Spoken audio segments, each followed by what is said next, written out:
تک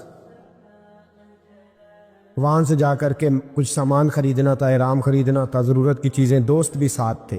کہتے ہیں یار میرے جلدی تھک گئے، خریداری کر کے وہ چلے گئے، میں شام تک رکا، بڑا تھک گیا تو سوچا اتنی لمبی چوڑی خریداری کیا تو جھیل تھی پاس، میں نے کہا وہاں جا کے ذرا ٹھنڈی ہوا لیتا ہوں۔ کہتے میں اس طرف گیا، رات کا اندھیرا تھا، مری ہوئی بھینس پڑی تھی، یہ کوئی 700-800 سال پہلے کی بات عرض کر رہا ہوں۔ کہتے ہیں مری ہوئی بھینس پڑی تھی، ایک عورت کالے برقعے میں نقاب پوش آئی اور اس بی بی نے مری ہوئی بھینس کا خنجر سے گوشت کاٹا، تھیلے میں ڈالا اور دوڑی۔ کہتے ہیں میرے ذہن کے اندر خیال آیا کہ بی بی کوئی ہوٹل چلاتی ہے اور مردہ جانور کا گوشت لوگوں کو کھلاتی ہے، ویسے تو جاسوسی منع ہے، اس نیت سے کہ مسلمانوں کو بچاؤں اس کے پیچھے ہو لیا۔ کہتے ہیں وہ گلیاں گزرتی گزرتی کوفے کی تنگ گلی میں گئی، ایک بڑا سا دروازہ لکڑی کا، بڑا پھاٹک جو پرانے شہروں میں ہوتے۔ کہتے اس بڑے پھاٹک پر اس نے زور زور سے دستک دی، دونوں ہاتھوں سے دروازہ کھلا، وہ عورت اندر داخل ہوئی تو 3-4 بچیاں جھٹ سے اس کے گرد کٹھی ہو گئی۔ اماں کچھ لائی ہو؟ تو رونے لگی، کہنے لگی میں کچھ نہیں لا سکی۔ کہنے لگی یہ مردہ جانور کا گوشت ہے، اور حضور نے فرمایا جب مرنے لگو تو مردار کھا کے بھی جان بچا لو، اب میں دیکھتی ہوں تم سے کھڑا نہیں ہوا جاتا، نہ کھاؤ گی تو گر پڑو، یہ مردہ ہی ہے پکا لو۔ کہتے ہیں اگلے لفظ اس عورت نے کہے تو میں باہر کھڑا چیخنے لگا، وہ کہنے لگی ہم سید زادیاں ہیں، صدقہ زکوٰۃ کھا نہیں سکتی، اور سب روگاں دا روگ محمد، جس دا نام غریبی، کنڈ ولا کے لنگ جاندے سب دوست یار قریبی، سید ہے، صدقہ زکوٰۃ یہ مردار کھا کے گزارا کرو۔ کہتے ہیں پھر اس عورت نے چاروں بیٹیوں کو سینے سے لگایا، کہنے لگی تمہارا باپ زندہ ہوتا تو یہ دن نہ، سید بھی اور یتیم بھی اور مسکین بھی۔ پھر وہ روئیں، حضرت عبداللہ بن مبارک کہتے ہیں زور زور سے دروازے پہ دستک دی، بی بی باہر آئی، کون ہے؟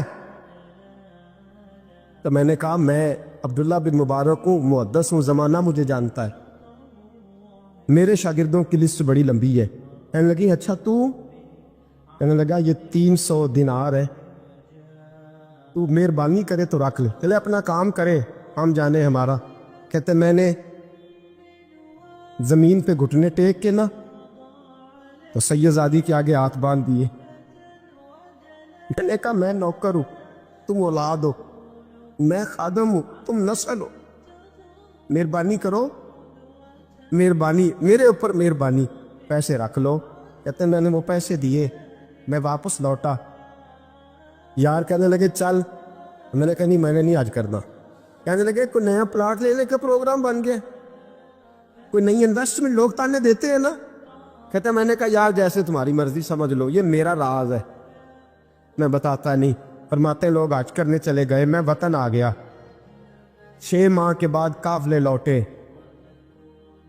میرے نبی نے فرمایا تو میرے امتی کی پریشانی دور کر، اللہ کامل حج کا ثواب دے گا۔ فرمایا میرے حبیب علیہ السلام کے امتی حضرت عبداللہ بن مبارک فرماتے میں آیا حج کر کے، حاجی آئے تو میں بڑی حسرت کے ساتھ، میں گھر میں روتا تھا، سوچتا تھا آج وہ مینا میں ہوں گے، آج وہ مزدلفہ عرفات میں ہوں گے، آج وہ لوگ جمرات کی رمی کر رہے ہوں گے۔ میں تڑپ کے سوچتا تھا ادھر رسول کی حاضری دے رہے ہوں گے۔ کہتے میں روتا تھا، جب حاجی لوٹے 6 ماہ کے بعد تو حاضری دینے گیا، ملنے گیا، پہلا دروازہ کھولا حاجی صاحب نے، میں نے کہا مبارک ہو۔ کہتے ہیں بہن مبارک دی ذرا سنیے گا۔ کہتے ہیں وہ حاجی مجھے ڈانٹنے لگے، کہنے لگے چھوڑ یار، اتنا بڑا آدمی ہو کے تو غلط بات کرتا ہے۔ میں نے کہا کیا ہوا؟ کہنے لگے تو نے ہمیں کہا کہ جانا نہیں، اور پھر ہم مینا میں آوازیں دیتے رہے تو بات ہی نہیں سنتا تھا۔ میں تو گیا نہیں۔ کہنے لگے ہم 11 حاجی جھوٹ بولتے ہیں، 2 اکیلا سچ بولتا ہے، سب نے دیکھا ہے۔ کہتے میں پلٹ آیا، چوتھے دن پھر ایک حاجی کو ملنے گیا، مبارک دی، کہنے لگا چھوڑ کس بات کی مبارک، میدان عرفات میں تو تو نے بات بھی نہیں سنی، اور یہاں مبارکے کہتے ہیں عرفات میں، اور میں تو کہنے لگے چپ کر، غلط بات بھی کرتا ہے اتنا بڑا محدث ہو کے۔ کہتے ہیں جب آخری قافلے آئے، آخری دن تو 8-10 قافلے کٹھے آئے، شام تک 7 قافلوں سے ملا، ہر ایک مجھے کہنے لگا بندے کے پاس گھوڑا نیا آ جائے، سواری بڑی آ جائے تو یاروں سے تو ملنا چاہیے نا، تو آواز ہی نہیں سنتا تھا۔ فرماتے ہیں میں تھک گیا کہ الہی ماجرا کیا ہے، میں تو یہاں اس شہر کی گلیوں میں پھرتا رہا اور یہ سارے حاجی کیا کیا رہے ہیں۔ فرماتے ہیں رات کو حضرت ربیع بن اسلم، وہ بہت بڑے بزرگ محدث تھے، وہ بھی حج کرنے گئے، دروازے پہ دستک دی، باہر آئے تو جھگڑنے لگے، کہنے لگے تو نے مجھے کس مشکل میں ڈال دیا ہے؟ میں نے کہا حضور کیا ہوا، کس مشکل میں؟ میں تو میرے کہنے لگے چھوڑ یار، عالم تھا تو میں تیری عزت کرتا تھا، تو نے یہ کیا کیا؟ میں نے کہا کیا ہوا؟ کہنے لگے یاد نہیں جب تو روضہ رسول کے سامنے ملا تھا، جب نبی پاک کے مواجہ کے سامنے تو پیسوں والی تھیلی مجھے پکڑا گیا، پکڑ اپنے پیسے، میں تو سنبھالتے سنبھالتے تھک گیا ہوں۔ کہتے ہیں یوں سینے سے پیسے لگائے، گھر آیا، عشاء پڑی تو سو گیا۔ میں نے کہا یا اللہ عقدہ کھول دے۔ رات گہری ہوئی، میرے گھر کی دیواریں چمکنے لگیں، نور پھیرنے لگا، خوشبو ہی خوشبو پورے شہر کو معطر کرنے لگی۔ کہتے ہیں میں نے آنکھ جھپکی تو سامنے اللہ کے رسول تشریف فرما، سامنے محبوب تشریف فرما ہے۔ خواب میری وچ آیا ماہی، نہ اودے گل وچ پا لیاں باواں، تے ڈر دی ماری اکھ بھی نہ کھولاں، کتے پھر وچھڑ نہ جاواں۔ فرماتے میں محبوب پاک کی زیارت کی، اب میرا دل تھا حضور بولے کوئی بات کرے، محبوب بولے لب کھلے۔ فرمایا کیا؟ حضور نے فرمایا میں تجھے کتنے اور گواہ بھیجوں کہ تیرا حج ہو گیا ہے، میں کتنے گواہ بھیجوں کہ حج تیرا، فرمایا کتنے گواہ بھیجوں کہ حج ہو گیا۔ میرے حبیب نے فرمایا اٹھ کے تھیلی کھول کے گن لے، تو نے 300 دینار دیے تھے، میں نے 600 کر کے واپس کیے۔ فرمایا کن؟ حضرت عبداللہ بن مبارک نے 60 حج فرمائے۔ اس کے بعد کتنے حج کیے؟ ایک فرض کیا ہوا تھا 61 ہو گئے۔ فرماتے ہیں میں بار بار گیا اور جب بلایا سرکار نے خود ہی انتظام ہو گئے۔ فرماتے ہیں بار بار میرے حبیب نے فرمایا تو آ چاہے نہ آ، رب نے تیرے نام کا فرشتہ بنا دیا ہے جو قیامت تک تیری طرف سے حج کرتا رہے گا، قیامت تک تیری طرف سے منا، مزدلفہ، عرفات، جبل رحمت پہ آتا رہے گا، میری بارگاہ میں درود پڑھتا رہے گا، حج فرشتہ کرے گا، ثواب اللہ تیرے نامہ اعمال میں لکھے گا۔ میرے دوستو میرے نبی نے فرمایا میرے امتی کی ایک پریشانی دور کر، اللہ قبول حج کا ثواب عطا فرمائے گا۔ غریبوں کا حج ہے کہ نہیں؟ بولے اشراق چاشت پڑھ حج ہے، 2 لوگوں کی صلح کرا حج ہے، علماء کی نوکری کر، ایک ایک دفعہ 70 حج تجھے ملیں گے۔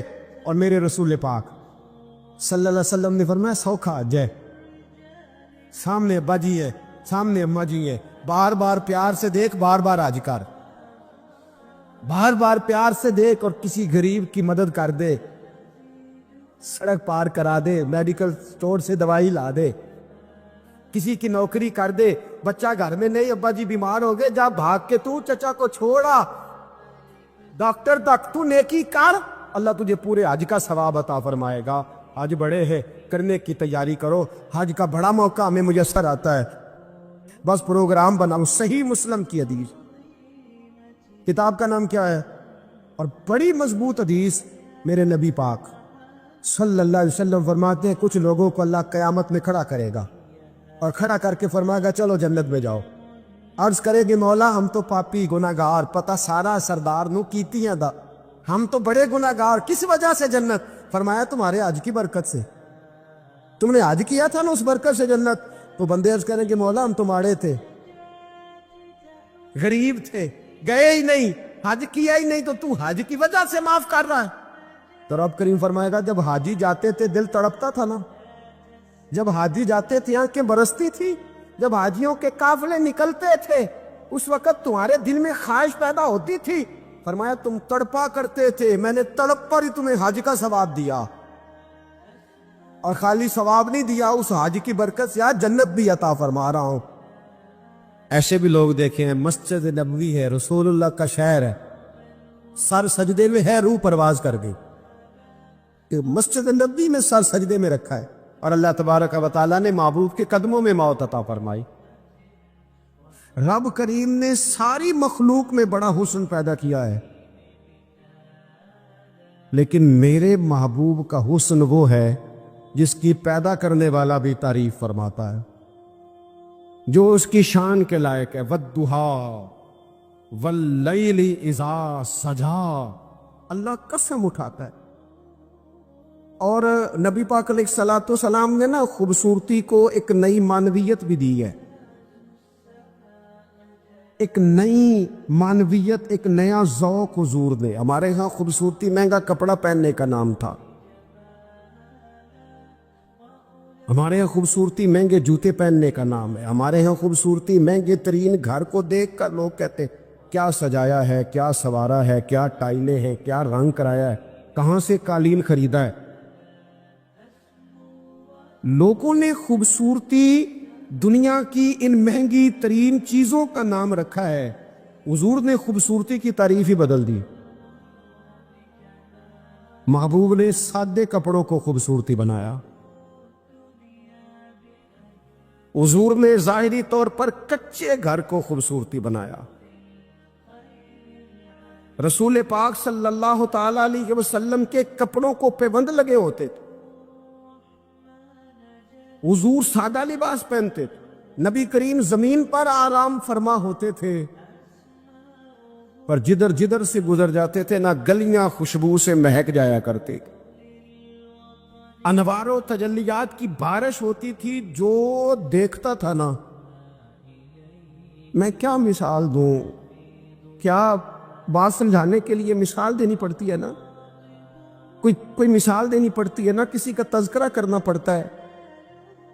حضور کا حسن سمجھانے کے لیے کس کی مثال دیں، کہاں سے وہ ڈھونڈ کے لائیں جس کو پہلے بیان کر کے حضور کا حسن سمجھایا جا سکے، جس جیسا رب نے پیدا ہی کوئی نہیں کیا۔ کوئی ایسی چیز ہوتی، کوئی چلو کوئی دور دور کا ہی کوئی تعلق ہوتا تو کوئی مثال دے لیتے، کہنے لگے نہیں یارو کوئی شے ملی نہیں، کوئی مثل نہیں ڈھولن دی، تو چپ کر میرے علی تھے جا نہیں ہو بولن تے۔ یہ ہے ہی نہیں مثال، کہاں سے مثال تلاش کرے، کہاں سے لائے؟ دوستو اگر حسن سے پیار کرنا ہے نا، خوبصورتی سے ہی پیار کرنا ہے، تو حضرت برا بن عازب فرماتے ہیں، اور صحیح بخاری میں موجود ہے، فرماتے ہیں کائنات میں سب سے خوبصورت چہرہ مدینے والے رسول کا ہے۔ اگر کسی نے حسن سے ہی پیار کرنا ہے نا، تو حضور کے آنے کے بعد زیادتی ہے پھر کسی اور سے پیار کرنا۔ اگر خوبصورتی سے ہی پیار کرنا ہے نا، تو پھر یہ اس نے ٹھیک نہیں کیا کہ اتنے بڑے جلوے۔ حضرت عبداللہ بن رواحہ کہتے ہیں نبی پاک کوئی معجزہ بھی نہ دکھاتے، نہ حضور ڈوبے ہوئے سورج کو موڑتے، نہ چاند کے 2 ٹکڑے کرتے، نہ پتھر کلمہ پڑھتے، نہ درخت سجدہ کرتے، کوئی معجزہ بھی نہ دکھاتے، بس حضور نہ بیٹھے رہتے، تو حضور کا لوگوں نے چہرہ ہی دیکھتے جانا تھا اور کلمہ پڑھتے جانا تھا۔ حضور کا چہرہ حضور کی نبوت کی دلیل کے لیے کافی تھا۔ کائنات میں بڑی تعریفیں کی گئیں، بڑا کچھ کہا گیا، لیکن میں کہہ رہا ہوں لوگوں نے نا خوبصورتیاں خرید کی ہیں۔ حضور نے تو خوبصورتی کا رنگ ہی بدل دیا ہے، عنوان ہی بدل دیا ہے، حضور نے ایک نئی طرح دی ہے، ایک نیا ذوق دیا ہے، یعنی محبوب کریم صلی اللہ تعالی علیہ وسلم کو پسینہ آتا ہے۔ حضرت انس بن مالک رضی اللہ تعالیٰ عنہ فرماتے ہیں کہ دیکھیں نا، پسینہ بہت سارے لوگوں کو بھاتا نہیں، یعنی پسینہ بعض اوقات کوئی کسی کے پسینے سے تکلیف میں نہ بھی ہو تو لوگ کہتے ہیں یار مجھے پسینہ آ گیا ہے، میں ذرا کپڑے بدل لوں۔ حضرت انس بن مالک کہتے ہیں نبی کریم علیہ السلام کبھی کبھی نا ہمارے گھر میں آرام کرتے تھے، میری اماں چمڑے کا بستر بچھاتی تھی۔ میں نے کہا حضور نے نا خوبصورتی کا عنوان بدل دیا ہے، لوگ جسے خوبصورتی سمجھتے تھے حضور نے اس عنوان کو بدل کے رکھ دیا۔ وہ بالکل معنویت جاذبیت الگ تبدیل کر دی. کبھی پسینے سے بھی لوگوں نے فیض لیا ہے، لیکن یہاں رنگ بدل دیا نا، عنوان بدل دیا نا، نبی کریم تبدیل کر دیے نا سارے احوال دنیا کے. کہتے ہمارے گھر میں حضور کبھی کبھی آرام کرتے تھے. میری والدہ جس دن پتہ ہوتا حضور جہاں آرام فرما ہوں گے چمڑے کا بستر بچھاتی. اب چمڑے کا بستر حضور کے لیے، فرماتے چمڑے کا بستر بچھتا. جب حضور آرام فرما ہوتے تو پسینہ بھی آتا، اور وہ پسینہ کبھی کبھی یہاں چمکتا. کہنے دو نا مجھے موک چند بدر شاشانی، اے جے متھے چمک دی لاٹ نورانی. کہ وہ کبھی کبھی پسینہ نہ حضور کے رخ نور پر چمکتا، بازوؤں پر چمکتا، پھر اس کے چند قطرے نہ وہ چمڑے کے بستر پر بھی گرتے. کہتے ہیں حضور اٹھ کے چلے جاتے تو میری اماں جلدی کرتی، وہ حضور کا سارا پسینہ سنبھال کے بوتل میں ڈالتی. میں کہتا اماں اس کا کیا کرنا ہے؟ تو اماں کہتی ذرا سونگھ نہ. دنیا میں ایسی خوشبو کہیں ہے جو خوشبو مدینے والے کے پسینے میں ہے؟ اور یارو دیکھو نا کسی درویش نے کیا کہا ہے. وہ کہتا ہے مدینے میں سکون کیوں ہے، قرار کیوں ہے، خوشبو کیوں ہے، ٹھنڈک کیوں ہے، دل کیوں لگتا ہے؟ وہ کہتے عرصہ ہوا طیبہ کی گلیوں سے وہ گزرے تھے، اب تک ان گلیوں میں خوشبو ہے پسینے کی. عرصہ ہوا طیبہ کی گلی. تو اگر کسی نے حسن سے پیار کرنا ہے تو پھر وہ جبر نہ کرے، وہ آئے نہ میرے رسول سے پیار کرے، آئے نہ حضور کی سادگی سے پیار کرے.